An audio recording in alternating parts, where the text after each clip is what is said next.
Au niveau de mon processus de peinture, je me base toujours sur des photos. Donc je commence à faire une étape de brouillon un peu géométrique où je repère les grandes zones de la photo. Après, j'affine les traits du visage ou comment dire, les proportions, ce genre de choses. Je fais des traits un petit peu plus fins. Je commence à faire le contour des ombres. Après, j'ai une toute dernière étape de brouillon où j'efface toutes les lignes un peu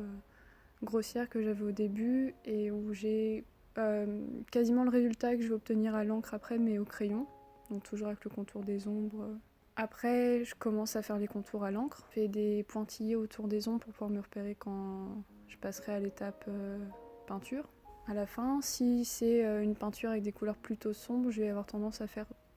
toutes les couleurs à l'aquarelle plutôt qu'à l'encre, histoire qu'on ait quand même un peu plus de luminosité. Et à l'inverse, si j'utilise des couleurs plutôt claires, comme dans la peinture que j'ai faite, je vais refaire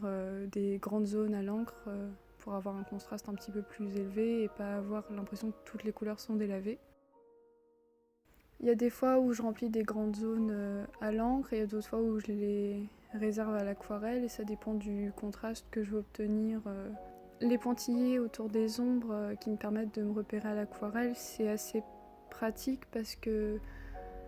déjà ça me permet de pas tout le temps être collé au modèle photo que j'ai à la base et ça retire un peu du côté réaliste des portraits que je fais, ce qui est plutôt pas mal parce que quand on fait que des portraits, on a vite l'impression de se répéter et de pas avoir de style personnel et retirer un petit peu du réalisme pour ajouter des éléments qui sont pas présents sur le modèle à la base et qui, par exemple une couleur de peau un peu étrange ou des éléments décoratifs qui sont pas présents sur les modèles, ça permet de développer un style un peu plus personnel quand on fait des portraits. L'aquarelle, c'est une technique de peinture que j'aime bien parce qu'elle permet d'obtenir des résultats différents à chaque dessin selon les différentes couches qu'on fait ou la manière dont on dilue ou même d'appliquer la peinture. Tu peux l'appliquer sèche sur une feuille et la diluer après et comme ça t'obtiens des marques de pinceau plus visibles. Ou alors tu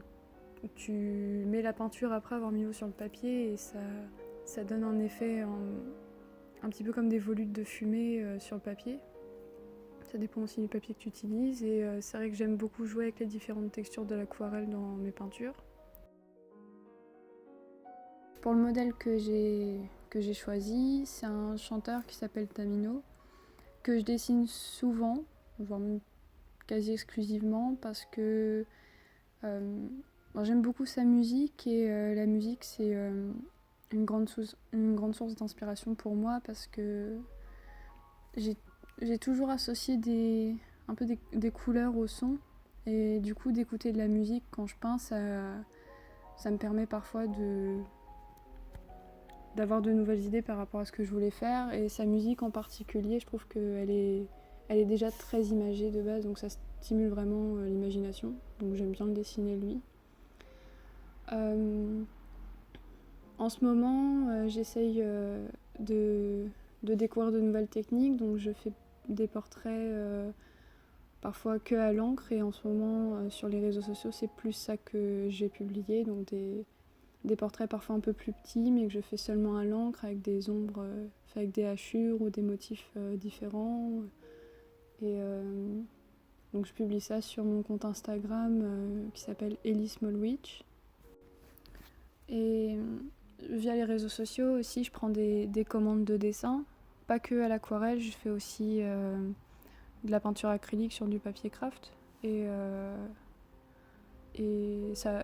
faire des commandes, ça me permet parfois de diversifier un petit peu les modèles que je représente ou les techniques que j'utilise pour mieux m'adapter au goût des gens qui me demandent